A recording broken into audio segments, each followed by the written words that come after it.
శ్రీ సాయి సచ్చరిత 34వ అధ్యాయం. శ్రీ గణేశాయ నమః, శ్రీ సరస్వత్యై నమః, శ్రీ గురుభ్యో నమః, శ్రీ కులదేవతాయై నమః, శ్రీ సీతారామచంద్రాభ్యాం నమః, శ్రీ సద్గురు సాయినాథాయ నమః. గత అధ్యాయంలో విభూది మహిమ యథార్థంగా చెప్పబడింది. ఈ అధ్యాయంలో కూడా విభూది యొక్క గుణాలను, లక్షణాలను వర్ణిస్తాను. వెనుకటి అదే కథా వృత్తాంతాన్ని, అదే విభూది వైభవాన్ని ఇప్పుడు శ్రోతలు తమ సుఖ సంతోషాల కొరకు ఏకాగ్ర మనసులతో వినండి. ఎముకలలో వ్రణంతో, దుర్భరమైన రోగంతో ఏ ఉపాయాలను తొలగిపోక సాయిబాబా తమ చేతితో విభూదిని అద్దగా బాధ నిర్మూలనమైంది. ఇటువంటి విభూది కథలు అనేకం. శ్రోతలకు మత్సుకు ఒకటి చెప్తాను. ఇది విభూది యొక్క అనుభవపూర్వకమైనది కనుక వింటే అద్భుతంగా ఉంటుంది. నాసిక్ జిల్లాలోని మాలేగాం ఊరిలో డాక్టర్గా ఉన్న ఒక వ్యక్తి యొక్క సోదరుని కుమారునికి వచ్చిన వ్యాధి బాధ ఏ ఔషధాలతోనూ తగ్గలేదు. అతడు స్వయం వైద్యుడు, స్నేహితుడు వైద్యుడు, అనేక రకాల చికిత్సలు చేశారు. వారు శస్త్రచికిత్స చేయగల సమర్థులు. వారు ఎంతో అనుభవం ఉన్నవారైనా వారి బుద్ధికి ఏం తోచలేదు. ఎముకలలో వ్రణం అనే జబ్బు, ఆ పదం అపభ్రంశమై ఎముకల వ్రణం అనే పేరుగా మార్పు చెందింది. ఈ జబ్బు దుర్భరమైనది, మందులతో నయమయ్యేది కాదు. అయినా దేశ విదేశాలలోని చికిత్సలన్నిటినీ ఏదీ వదలకుండా అనేక ప్రయత్నాలు చేశారు. శస్త్రచికిత్స కూడా చేశారు. కానీ దేనివల్ల ఆ యొక్క తగ్గుతుంది అనేటువంటి గుణం కనిపించలేదు. చిన్న వయసులో ఉన్న అబ్బాయి బాధను సహించలేక విలవిలలాడుతుంటే ఆప్తులు, బంధువులు ఆందోళన చెందేవారు. ప్రయత్నాలన్నీ పరాకాష్ఠనందుకున్నాయి. అయినా వ్యాధి ఏకాస్త అయినా తగ్గలేదు. ఆప్తులు, మిత్రులు, బంధువులు దేవతలను ఆరాధించమని అతనికి సలహా ఇచ్చారు. దేవి దేవతలు కానీ, కులదేవత కానీ ఎవరూ కూడా సహాయపడలేదు. షిరిడీ గ్రామంలో అవలియా ఉన్నారన్న వార్త విని వారి చెవికి సోకింది. వారు షిరిడీలోని సత్పురుష శ్రేష్ఠులు, యోగీశ్వరులైన సాయి మహారాజు కేవలం దర్శనంతో వ్యాధిని తొలగిస్తారని విన్నారు. అబ్బాయి తల్లిదండ్రులు సాయిని దర్శించుకోవాలని కోరిక కలిగింది. భగవంతుని తలుచుకుని ఈ ప్రయత్నం కూడా చేయాలని నిశ్చయించుకున్నారు. వారు గొప్ప మహాత్ములు. వారి చేత్తో విభూదిని రాస్తే భయంకర వ్యాధి అయినా నశించిపోతుంది అని ప్రజలు అనుకుంటూ ఉంటారు. వెళ్ళి మన అనుభవాన్ని తెలుసుకోవడంలో నష్టమేముంది? వెళ్ళి వారి పాదాలకు వందనం చేసి చివరి ప్రయత్నం కూడా చేద్దాం. దానివల్ల నైనా ఈ అపాయం, ఇది ఒక్కటే తరుణోపాయం అని తలచి అబ్బాయి తల్లిదండ్రులు సాయి దర్శనానికి ఆతురతతో గబగబా బయలుదేరి షిరిడీ చేరారు. వెంటనే బాబా దర్శనం చేసుకుని వారి చరణాలకు సాష్టాంగ వందనం చేశారు. అబ్బాయి యొక్క బాధను గురించి చెప్పి వారి ఎదుట నిలబడ్డారు. చేతులు జోడించి దీనంగా, దుఃఖపూరితంగా బాబాకు విన్నవించారు. వ్యాధితో బాధపడుతున్న ఈ బాలుడి బాధను మేము చూడలేకుండా ఉన్నాం. ఏం చేయాలో తెలియటం లేదు. వ్యాధి నయమవుతుందన్న ఆశ కనిపించలేదు. పుత్రుని బాధను చూచి మేము బాగా కృంగిపోయాం. సాయి సమర్థ, మీ అభయహస్తాన్ని అతని శిరసుపై ఉంచి బాధను తొలగించండి. మీ మహిమను విని మేము ఇక్కడకు వచ్చి అనన్య భక్తితో మీ శరణుజొచ్చాం. ఇతనికి ప్రాణదానం చేయండి అని వేడుకున్నాడు. అప్పుడు కరుణామయులైన సాయి వారికి ధైర్యాన్ని కలుగచేశారు. ఈ మసీదును ఆశ్రయించిన వారికి కల్పాంతంలో కూడా దుర్గతి కలగదు. ఇప్పుడు మీరు నిశ్చింతగా ఉండండి. విభూతిని తీసుకుని వ్రణంపై అద్దండి. 8 రోజులలో బాధ తొలగిపోతుంది. దేవునిపైన విశ్వాసం ఉంచండి. ఇది మసీదు కాదు, ద్వారావతి. ఇక్కడ కాలు మోపిన వారు వెంటనే ఆరోగ్యాన్ని, క్షేమాన్ని పొందుతారు. ఇది మీకు కూడా అనుభవం అవుతుంది. ఇక్కడికి వచ్చి బాగు కాకపోవటం త్రికాలాల్లో కూడా జరగదు. ఈ మసీదు మెట్లెక్కిన వారి లక్ష్యం నెరవేరినట్లే అని తెలుసుకోండి. తర్వాత బాబా ఆజ్ఞానుసారం బాధపడుతున్న బాలుని ఎదుట బాబా కూర్చుండబెట్టారు. బాబా అతని పాదంపై చేత్తో నిమిరి అతనికి కృపాదృష్టిని ప్రసరించారు. అది కేవలం శారీరకమైన బాధ, మానసిక వ్యధ అయినా లేక దైవయోగం వలన వచ్చిన బాధ అయినా సరే బాబా దర్శనంతో నిర్మూలనమైపోతుంది. సాయిబాబా వదనాన్ని చూస్తే చాలు, దుఃఖమంతా తక్షణం నశించిపోతుంది. వారి వచనామృతాన్ని సేవిస్తే రోగికి పరమసుఖం కలుగుతుంది. ఆ తర్వాత వారు షిరిడీలో 4 రోజుల వరకు ఉన్నారు. వ్యాధి నయమవటంతో వారికి సాయి చరణాలయందు విశ్వాసం కూడా కుదిరింది. అప్పుడు ఆ ముగ్గురు బాబా యొక్క పూర్తి అనుమతితో మనసుల నిండా ఆనందంతో సంతృప్తిగా తమ ఊరికి తిరిగి వెళ్ళారు. ఇదేం చిన్న చమత్కారమా? విభూది లేపనం మరియు బాబా కృపా కటాక్ష వీక్షణం అపూర్వమైన ఈ ఉపచారాలతో ఎముకలలోని వ్రణం మానింది. భాగ్యం కొద్దీ ఇటువంటి మహాపురుషుని దర్శనం, వారి ధైర్య వచనాలు శుభప్రదమైన వారి ఆశీస్సులు లభిస్తే చాలు, వ్యాధి నిర్మూలనమవుతుంది. అబ్బాయి వ్రణంపై విభూతిని అద్దుతూ సేవించగా కొంతకాలానికి వ్రణం ఎండిపోయి అబ్బాయి ఆరోగ్యవంతుడయ్యాడు. ఈ విషయాన్ని విని మాలేగాం ఊరిలో ఉన్న అబ్బాయి యొక్క బాబాయి సాయిబాబా దర్శనం చేసుకోవాలని తలచి ముంబైకి తిరిగి వెళ్ళేటప్పుడు షిరిడీ వెళ్ళి తన కోరికను తీర్చుకోవాలని తనలో అనుకున్నాడు. తర్వాత ముంబైకి బయలుదేరగా మాలేగాంలో మన్మాడ్లో ఎవరో అతని మనసులో అనుమానాన్ని లేపారు. దానితో అతడు షిరిడీ వెళ్ళే తన నిశ్చయాన్ని మానుకున్నాడు. మంచి పనులలో ఇలాగే అవుతుంది. మొదట కుత్సుత బుద్ధి గలవారు అడ్డు తగులుతారు. లోకుల మాటలను లెక్క చేయని వారే చివరకు సద్గతిని పొందుతారు. సత్పురుషుని దర్శనాభిలాషను అణచివేసుకున్న ఆ వ్యక్తి నేరుగా ముంబైకి వెళ్ళిపోయాడు. సెలవును అలీబాగులో సుఖంగా గడపాలని అతని ఉద్దేశం. అలా నిశ్చయించుకున్నాక వరుసగా 3 రాత్రుల నిద్రలో ఇంకా నాపై అవిశ్వాసమా అన్న మాటలు వినిపించాయి. వరుసగా విన్న అశరీర వాణికి డాక్టర్ ఆశ్చర్యపోయాడు. ఆ మాటలు నిజమనిపించాయి. అతడు షిరిడీ ప్రయాణానికి నిశ్చయించుకున్నాడు. కానీ ఒక రోగికి టైఫాయిడ్ జ్వరంతో ఉండటం వలన ఆ డాక్టర్ యొక్క చికిత్స అతనికి అవసరమైనందున ఆ రోగికి నయమైన వెంటనే షిరిడీ బయలుదేరతానని అనుకున్నాడు. కానీ జ్వరం తీవ్రంగా ఉండి ఎలాంటి చికిత్సకు నయం కాలేదు. జ్వరం కాస్తైనా తగ్గలేదు. అందువలన ప్రయాణం వెంటనే కుదరలేదు. అప్పుడు అతడు మనసులో ఈరోజు రోగికి జ్వరం తగ్గితే నేను క్షణం ఆలస్యం చేయకుండా రేపు షిరిడీకి బయలుదేరతానని నిశ్చయించుకున్నాడు. అలా దృఢంగా సంకల్పించుకోగా 2-3 రోజులకి జ్వరం తగ్గింది. డాక్టర్ సంకల్పం ఫలించి షిరిడీ బయలుదేరాడు. తను తలచినట్లు షిరిడీకి వెళ్ళి భక్తిగా బాబా పాదాలకు వందనం చేశాడు. బాబా కూడా అతని మనసులోని అనుభవాలను దృఢపరచి తమ సేవయందు అతనిని ధ్యానమగ్నుని చేశారు. తమ అభయ హస్తాన్ని అతని శిరస్సుపై ఉంచి ఆశీర్వదించి విభూది ప్రసాదాన్ని ఇచ్చారు. డాక్టర్ సాయి యొక్క అమోఘమైన మహిమను గని ఆశ్చర్యపడ్డాడు. ఇక్కడ 4 రోజులుండి ఆనందంగా తిరిగి వెళ్ళిపోయాడు.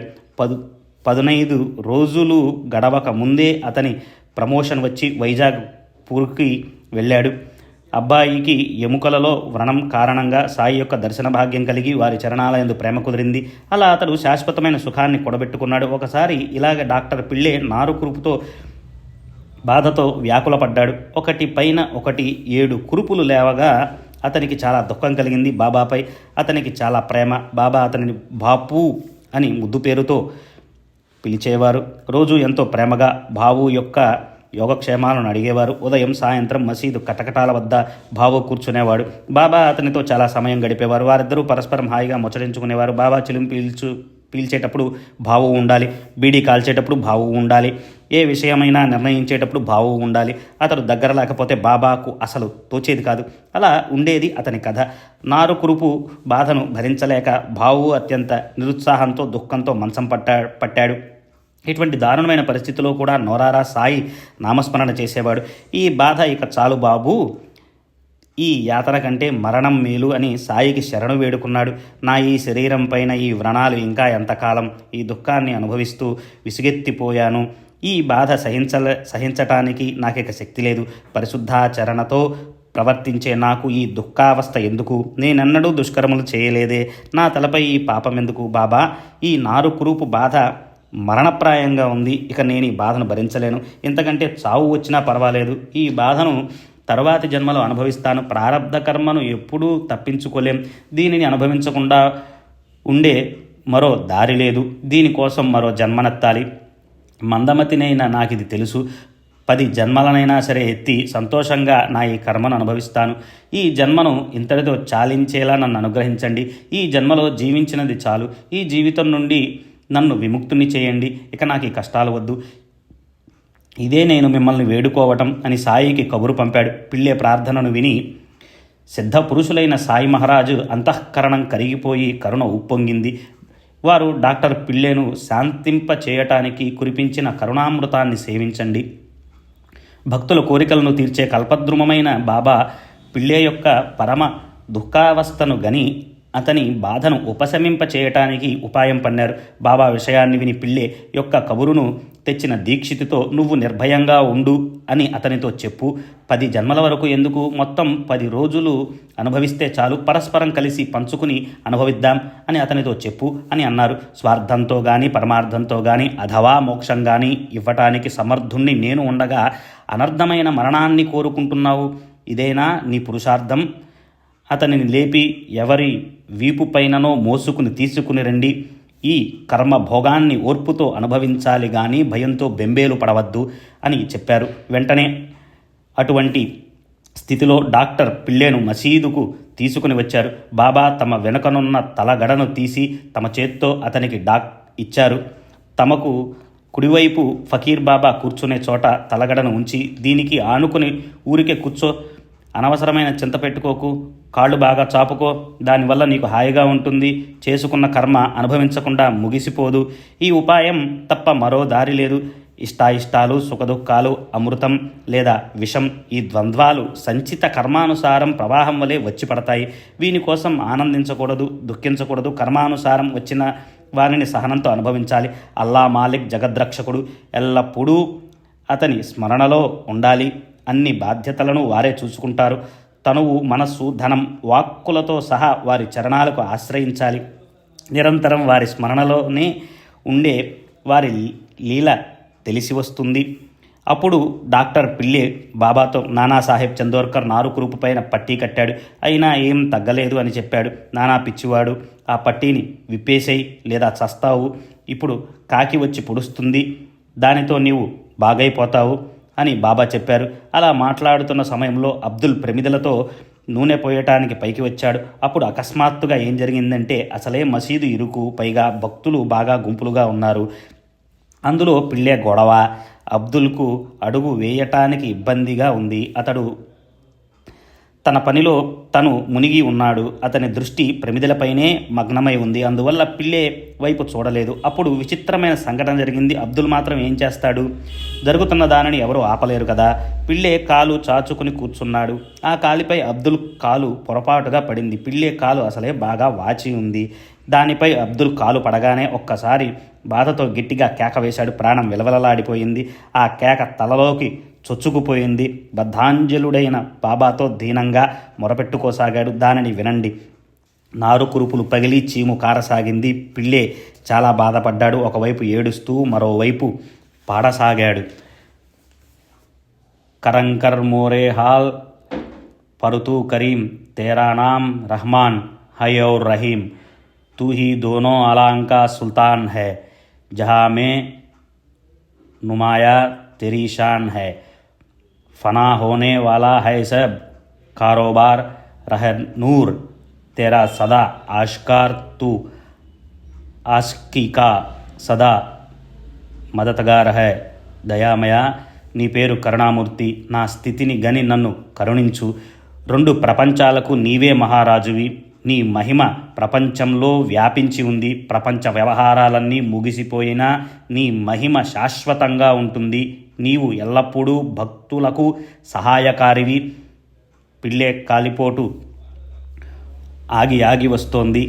అతని ప్రాణం వికలమైపోయింది. బాగా నీరసపడిపోయాడు. అదంతా సాయిబాబా యొక్క లీల అని అర్థమైంది. చూశారా, బావు బాగైపోయి పాడసాగాడు అని బాబా అన్నారు. పిల్లే బాబాను, ఇంకా ఆ కాకి వచ్చి పొడుస్తుందా అని ప్రశ్నించాడు. అప్పుడు బాబా, నువ్వు వెళ్ళి వాడాలో సుఖంగా పడి ఉండు. ఇప్పుడు ఇక కాకి పొడవటానికి మరల రాదు. ఇప్పుడు అదేగా వచ్చి వెళ్ళింది, అదేగా నీ కాలు త్రొక్కింది, అదే పొడిచి మరీ పారిపోయింది. నీ నారు కురుపులు మట్టు పెట్టింది. ఎక్కడి కాకి, ఎక్కడి కథ. అబ్దుల్ రూపంలో కాకిని ప్రకటింపచేసి బాబా జరగవలసిన దానిని తమ సమక్షంలో జరిపించారు. అలా తమ మాటలను నిజం చేశారు. అది మాట కాదు, బ్రహ్మ లిఖితం. కర్మను కూడా అడ్డగించగలరు. త్వరలోనే బావుకి బాధ తగ్గిపోయి హాయిగా అనిపించింది. విభూది లేపనం, విభూది సేవనం, ఇదే ఔషధం, ఇదే అనుపమానంతో 10వ రోజు ఉదయం రోగం నిర్మూలనమైంది. కురుపులలో నుండి సన్నని తీగల్లాంటి బ్రతికి ఉన్న పురుగులు బయటికి వచ్చాయి. దుర్భరమైన బాధ తగ్గి దుఃఖం అంతమైంది. ఈ చమత్కారానికి పిల్లే ఆశ్చర్యపోయాడు. బాబా యొక్క ఉదార చర్యకు అతని నయనాల నుండి ప్రేమాశ్రువులు స్రవించాయి. పిల్లే అక్కడే బాబా చరణాలను కౌగలించుకున్నాడు. అతని కంఠం గద్గతమై అతని నోట మాట పెగలలేదు. మరొక అనుభవాన్ని చెప్పి ఇక్కడి విభూది ప్రభావాన్ని ముగిస్తాను. భక్తి భావాలను అనుసరించి అనుభవాలు కలుగుతాయి. ఇదే ఈ గ్రంథం యొక్క సారం. ఒకసారి మాధవరావు యొక్క తమ్ముని కష్టం వచ్చినప్పుడు విభూదితో అతని ఆపద తొలగింది. ఇటువంటి విభూది ప్రభావాన్ని నేను ఎంతని వర్ణించను. గ్రంథి జ్వరం మొదలగు అన్ని రోగాలకు అటువంటి అత్యంత ఉత్కృష్టమైన ఔషధం మరొకటి లేదు. సావుల్ విహార్ వద్ద ఉన్నప్పుడు బాబాజీ భార్యకు జ్వరం వచ్చింది. ఆమె తొడపై గడ్డరాగా బాబాజీ చాలా ఆందోళన పడ్డాడు. భయంకరమైన రాత్రి సమయంలో భార్య ఆవేదనను చూచి బాపాజీ భయపడిపోయాడు. అతని ధైర్యం సడలిపోయింది. ఆ రాత్రి భయంతో వణికిపోతూ పరుగున షిరిడీ వచ్చి అన్నతో వృత్తాంతాన్నంతా చెప్పాడు. 2 గడ్డలు లేచాయి. ఆమె జ్వరంతో కాలిపోతూ ఉంది.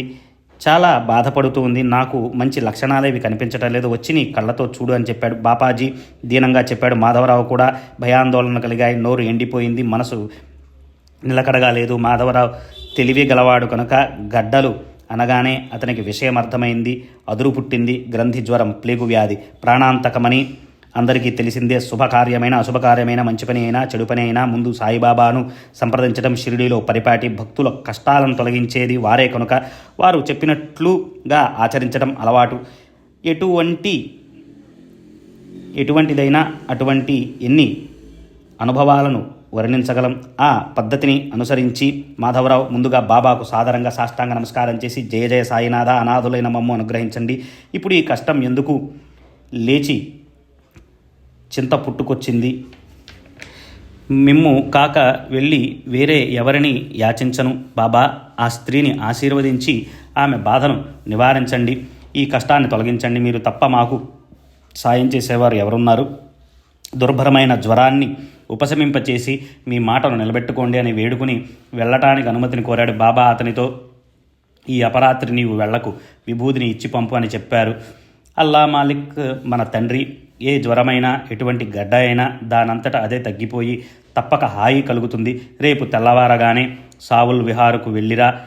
ఇప్పుడు వెళ్ళాలని ఆరాటపడకు, ఇక్కడే నిశ్చింతగా ఉండు. రేపు వెళ్ళిరా, అనవసరంగా దుఃఖపడకు. విభూదిని రాసుకుని భక్తిగా సేవిస్తే చాలు, ఎందుకు భయపడటం అని చెప్పారు. బాబా మాటలను విని బాపాజీ భయపడ్డాడు. అతనికి నిరాశ కలిగింది. మాధవరావుకు మూలికలు, ఆకులు వైద్యం తెలుసు, కానీ ఇప్పుడు అవేవి ఉపయోగపడవు. ఒక్క సాయిబాబా అనుగ్రహం తప్ప ఔషధాలు తగ్గించలేవన్న రహస్యాన్ని మాధవరావు బాగా ఎరిగినవాడు కనుక బాబా ఆజ్ఞను శిరసావహించి విభూదిని పంపించి తాను షిరిడీలోనే నిశ్చింతగా ఉన్నాడు. బాపాజీ మాత్రం నిరాశతో వెళ్ళిపోయాడు. భార్య శరీరానికి విభూదిని రాసి కాస్త నీళ్లతో కలిపి కడుపులోకి త్రాగించగా బాగా చెమటలు పట్టి ఆమె బాగా నిద్రపోయింది. మరునాడు సూర్యోదయం అయ్యేసరికి ఆమె ప్రాణం బాగా కుదుటపడింది. జ్వరం లేదు, విషము గడ్డలు లేవు. బాపాజీకి ఆశ్చర్యం కలిగింది. ఇక్కడ మాధవరావు నిద్రలేచి శుభ్రంగా ముఖం కడుక్కొని సావుల్ విహార్ వెళ్ళటానికి బయలుదేరి బాబా దర్శనానికి మసీదుకు వచ్చాడు. బాబా పాదాలకు సాష్టాంగవందనం చేసి విభూదిని ఆశీర్వాదాన్ని తీసుకుని అక్కడ నుండి బయలుదేరాడు. మసీదు మెట్లు దిగుతుండగా బాబా, శ్యామా, వెంటనే తిరిగి వచ్చేసాయి, అక్కడ ఆలస్యం చేసే అవసరం లేదు అని ఆజ్ఞాపించడం వినిపించింది. 2 గడ్డలతో తమ్ముని భార్య బాధను ఎలా భరిస్తుందో ఏమో, ఎంతో వేదన పడుతూ ఉండాలి, ఎంత తపన పడిపోతూ ఉందో అని మాధవరావు దారి పొడుగున మదనపడసాగాడు. బాబా వెంటనే వచ్చేయమని ఎందుకన్నారు? వారు ఏదో సూచించినట్లు ఉంది అని ఆందోళన పడుతూ మాధవరావు గబగబా వెళ్ళాడు. సావుల్ విహార్ చేరుకునే వరకు ధైర్యం లేదు. కానీ గడపలో అడుగుపెట్టగానే అతనికి చమత్కారం కనిపించింది. గత రాత్రి గ్రంథి జ్వరంతో ఉన్న స్త్రీ పొయ్యి మీద టీ తయారు చేస్తూ ఉంది. ఆ విపరీత పరిస్థితిని చూచి మాధవరావు ఆశ్చర్యపోయాడు. అప్పుడు ఈమె రోజులాగే పనులు చేస్తూ ఉందే అని బాపాజీ అనగా, బాపాజీ ఇదంతా నిజంగా బాబా విభూది యొక్క అద్భుత చర్య అని చెప్పాడు. నేను రాగానే విభూది నీరును త్రాగించాను, శరీరమంతా బాగా రాశాను. వెంటనే చెమటలు పట్టి సుఖంగా నిద్రపోయింది. తెల్లవారగానే చక్కగా లేచి కూర్చుంది. గడ్డలు జ్వరంతో సహా మాయమయ్యాయి. ఇదంతా సాయి యొక్క మహిమ అని చెప్పాడు. ఆ పరిస్థితిని చూచి శ్యామకు వెంటనే తిరిగి వచ్చేయి అన్న సాయి మాట గుర్తుకు వచ్చి ఆశ్చర్యపోయాడు. అతడు అక్కడికి వెళ్ళి ముందే కార్యం చక్కబడింది. అక్కడ టీని తీసుకుని మాధవరావు తిరిగి వచ్చేశాడు. ముందుగా మసీదుకు వెళ్ళి బాబా చరణాలకు నమస్కరించాడు. దేవా, ఏమిటి నీ ఈ లీల? మనసులో ఆందోళన కలగచేస్తావు, కూర్చున్న చోట సుడిగుండాలు లేపుతావు, మరల శాంతింప చేసేది కూడా నీవే అని అన్నాడు. అందుకు బాబా, కర్మతంత్రం యొక్క గతి అతి గహనమైనది, దానిని గమనించు. నిజంగా నేను ఏమీ చేయించను. అనవసరంగా కర్తృత్వాన్ని నాపై తలపై వేస్తారు. విధివశాత్తు జరిగే కర్మలకు నేను సాక్షిభూతుణ్ణి మాత్రమే. చేసేవాడు, చేయించేవాడు అనంతుడైన ఆ ఒక్క పరమేశ్వరుడే. ఆ ఒక్కడే కరుణామయుడు. నేను దేవుణ్ణి కాను, ఈశ్వరుణ్ణి కాను, పరమేశ్వరుణ్ణి కాను, అనల్హక్ను గాను. నేను యాదే హక్ పరమేశ్వరుని స్మరించేవాణ్ణి.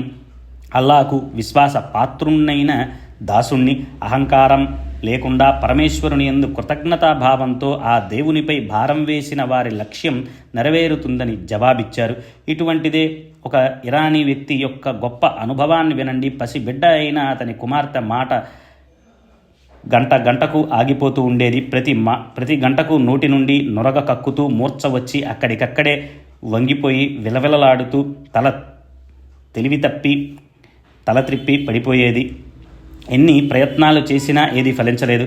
అతని మిత్రుడు అతనికి విభూది యొక్క మహిమను గూర్చి వర్ణించి, రామబాణం వంటి ఇటువంటి విచిత్రమైన ఔషధం ఎక్కడా ఉండదు. ఇక ఏమీ ఆలస్యం చేయకుండా పార్లేకు వెళ్ళి దీక్షితుని విభూదిని ఇమ్మని అడుగు, అతని వద్ద ఉంటుంది, సంతోషంగా ఇస్తాడు. రోజు భక్తి శ్రద్ధలతో సాయిబాబాను స్మరించుకుని ఆ విభూదిని కొంచెం త్రాగించేతే మూర్ఛపోయి జబ్బు నయమవుతుందని చెప్పాడు. అట్లే ఆ వ్యక్తి దీక్షితుని వద్ద నుండి విభూదిని అడిగి తెచ్చి నిత్యం నియమంగా ఆ అమ్మాయికి త్రాగించగా ఆమె ఆరోగ్యం కుదుటపడింది. అలా గంటకు గాబరా పెడుతున్న మూర్ఛ బాధ విభూతితో వెంటనే ఉపశమించి 7 గంటలకు వచ్చేది. కొంతకాలానికి జబ్బు పూర్తిగా నయమైంది. హార్దియా దగ్గర ఒక గ్రామంలో వృద్ధుడైన ఒక గృహస్థుండేవాడు. అతను మూత్రపిండంలో రాళ్ల వ్యాధితో చాలా బాధపడేవాడు. ఈ వ్యాధి శస్త్రచికిత్సతో తప్ప వేరే విధంగా నివారణ అవ్వదు కనుక ఎవరైనా శస్త్రచికిత్స ప్రవీణుని చూచుకో అని జనం చెప్పారు. ఏం చేయాలో తోచక రోగి చాలా దుఃఖిస్తూ ఉండేవాడు. బాధను భరించలేక రోగికి శరీరం కృషించిపోయి మరణానికి దగ్గరయ్యాడు. శస్త్రచికిత్సకు రోగికి ధైర్యం అవసరం, కానీ అతనికి ధైర్యం లేదు. దైవవశాత్తు అతని దుష్కర్మ ముగిసిపోయింది. ఆ వింతను వినండి. ఇక్కడిలా ఉండగా సాయిబాబా భక్తుడైన ఆ ఊరి ఇనాందార్ ఊరికి వచ్చాడు. అతని వద్ద బాబా విభూది ఎల్లప్పుడూ ఉంటుంది అని అందరికీ తెలుసు. రోగి బంధువులు వచ్చి అతనిని విభూదిని కోరారు. ఈ ఇనాందార్ విభూదిని ఇవ్వగా దానిని కుమారుడు నీటిలో కలిపి తండ్రికి త్రాగించాడు. అయితే 5 నిమిషాలు గడిచాయో లేదో విచిత్రం జరిగింది. విభూది ప్రసాదం శరీరంలో పడగానే మూత్రపిండాల్లో రాయి కదిలి వెంటనే మూత్రద్వారం నుండి బయటికి జారిపోయి రోగికి బాధ తగ్గిపోయింది. ముంబై పట్టణంలోని ప్రభు కాయస్థ జాతికి చెందిన ఒక గృహస్థుడుండేవాడు. అతని భార్య ప్రసవ సమయంలో ప్రతిసారి బాధపడుతూ ఉండేది. ఎన్నో ప్రయత్నాలు ఉపాయాలు చేసినా ఏ ఒక్కటి ఉపయోగపడలేదు. ఆ స్త్రీ ప్రాణం పోతున్నట్లు తపించి పోతూ ఉండేది. ఇక్కడ శ్రీరామమారుతి అన్న పేరుతో బాగా ప్రసిద్ధి చెందిన సాయి భక్తుడు ఒకడుండేవాడు. అతని సలహాతో ఈ గృహస్థుడు షిరిడీకి బయలుదేరాడు. ప్రసవ సమయం వచ్చినప్పుడు దంపతులు ఇద్దరూ దిగులు పడేవారు. షిరిడీలో అయితే నిర్భయంగా ఉండవచ్చు అని ఒకసారి వారు నిర్ణయించుకున్నారు. జరగవలసినది ఏదో జరగని, అయితే అది బాబా సన్నిధిలో జరగని అని బాబా వద్ద ఉండాలని దృఢ సంకల్పం చేసుకుని షిరిడీ వచ్చి ఉన్నారు. అలా ఆ దంపతులు షిరిడీలో ఎన్నో నెలలు ఉన్నారు. సాయిబాబా సాంగత్యం, పూజలు, అర్చనలు ఆ దంపతుల ఆనందాన్ని కలిగించాయి. కొంతకాలం గడిచాక ప్రసవ సమయం సమీపించింది. ఆ కష్టకాలం తొలగుతుందా అని వారికి దిగులు పట్టుకుంది. అట్లే కొన్ని రోజులయ్యాక ప్రసవించే రోజున రానే వచ్చింది. ఆ స్త్రీ గర్భాశయం ద్వారం మూసుకుని పోవటం అందరికీ చింత పట్టుకుని ఉంది. ఆ స్త్రీకి ప్రసవ వేదన ఏం చేయాలో ఎవరికి ఏం తోచలేదు. అందరూ బాబాను నోరారా ప్రార్థించసాగారు. వారు కాక మరెవరు కరుణిస్తారు? పొరుగింటి స్త్రీలు పరుగెత్తుకుని వచ్చారు. ఒక స్త్రీ బాబాను స్తుతిస్తూ గ్లాసులోని నీటితో విభూదిని కలిపి ఆమెకు త్రాగించింది. 5 నిమిషాలు గడిచాయో లేదో స్త్రీ ప్రసవ వేదన నుండి బయటపడింది. అయితే ఆమె గర్భంలోనే బిడ్డ ప్రాణం పోయింది. అది గర్భస్థ శిశువు ప్రారంధం. ఆమెకు మరల గర్భం కలుగుతుంది. కానీ ఆ స్త్రీ ప్రసవ భయం నుండి భయపడకుండా బయటపడి సుఖంగా ఉంది. ఆమె ఏ బాధ లేకుండా ప్రసవించింది. పెద్ద గండం గడిచిపోయింది. చింత తీరింది. జన్మనిచ్చిన బాబాకు రుణపడింది. తరువాత అధ్యాయం ఇంతకంటే మధురమైనది. దీనిని విన్న శ్రోతల కోరిక తీరుతుంది. ఎక్కువగా కుతూహలం చూపే దురలవాటు తొలగిపోయి భక్తి నాటుకుంటుంది. మాది నిరాకార ఉపాసన. మేము ఎవరికి శిరస్సు వంచము, దక్షిణ వగైరాలు ఇవ్వం. అలా అయితేనే నేను సాయి దర్శనానికి వస్తాను అని బాగా నిశ్చయించుకుని బాబాను చూడగానే శరీరాన్ని వారి పాదాలపై పడవేసి దక్షిణను కూడా సమర్పించడం చమత్కారం కాదు. విభూది యొక్క అపూర్వ మహిమ, నేవాస్కర్ యొక్క భక్తి ప్రేమలు, అతడు పాముకు పాలు త్రాగించటం, గృహస్థ ధర్మాన్ని పాటించటం, ఇటువంటి ఉత్తమమైన కథలను వింటే భక్తి ప్రేమలు కలిగి ప్రపంచిక దుఃఖాలు ఉపశమిస్తాయి. ఇంతకంటే పరమ సుఖం ఏముంటుంది? హేమాడ్ సాయి చరణాలకు ప్రణమిల్లి శ్రోతలకు ఈ సచ్చరిత శ్రవణంలో ప్రేమను కలిగించమని వేడుకుంటున్నాడు. స్వస్తి శ్రీ సంత సజ్జన ప్రేరితము భక్త హేమాడ్ పంత్ విరచితము అయిన శ్రీ సాయి సమర్థ సచ్చరితంలో విభూది మహిమ అను 34వ అధ్యాయం సంపూర్ణం. శ్రీ సద్గురు సాయినాథార్పణమస్తు. శుభం భవతు.